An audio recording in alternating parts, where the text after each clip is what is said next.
ఈరోజు మన topic animal Kingdom. ఏంటి యానిమల్ కింగ్డమ్?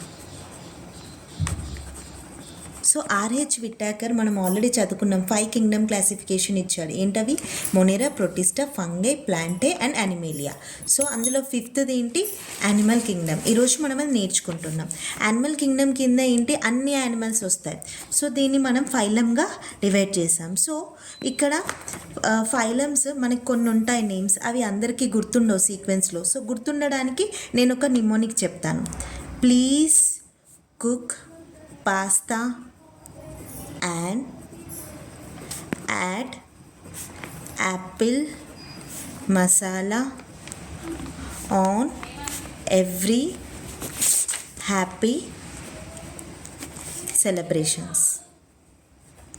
సో ఇందులో ఆన్ ఒకటి కన్సిడర్ చేయకండి.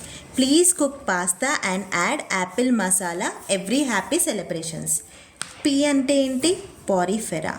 ఓకే, నెక్స్ట్ ఏంటి? సి అంటే ఏంటి?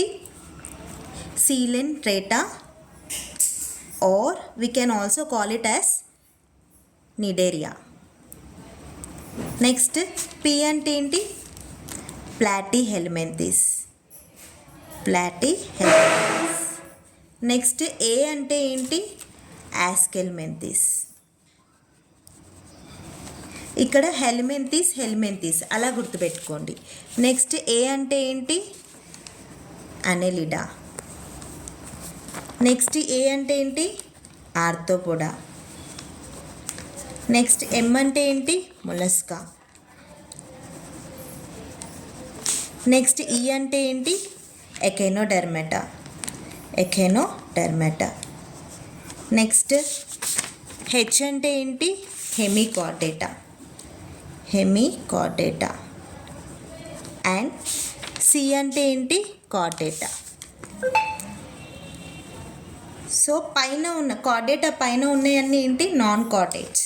ఓకే, ఇప్పుడు మనం ఒక చిన్న ట్రిక్ పెట్టుకుందాం. పారిఫెరాకి ఏంటి? సెల్యులార్ లెవెల్ ఆఫ్ ఆర్గనైజేషన్ ఉంటుంది. ఓకే, నెక్స్ట్ సీలెంట్రేటాకి కింద టీనోఫోరా కూడా ఉంటుంది. ఓకే, సి అంటే 2 గుర్తుపెట్టుకోండి. సీలెంట్రేటా అండ్ టీనోఫోరా. సో ఇవి రెండు ఏముంటుంది? టిష్యూ లెవెల్ ఆఫ్ ఆర్గనైజేషన్ ఉంటుంది. నెక్స్ట్ ప్లాటిహెల్మింథిస్